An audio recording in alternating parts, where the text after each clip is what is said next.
Hampir setahun Verdi Sambo dan Putri Chandrawati ditahan karena kasus pembunuhan. Kabar terbaru datang dari putri pertamanya, Trisha Angelica.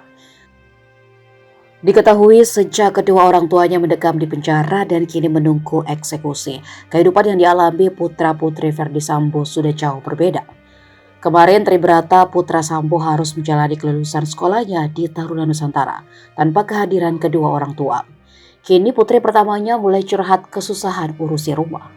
Trisha lantas mencurahkan hatinya soal kesusahan mengurus rumah dan adik-adiknya kini. Diakui Trisha dirinya tak memiliki banyak waktu lagi untuk dirinya sendiri. Karena itu, Trisha juga mengaku sempat beberapa kali kebingungan dalam mengurus rumah, terutama terkait bayar-membayar tagihan rumah tangga.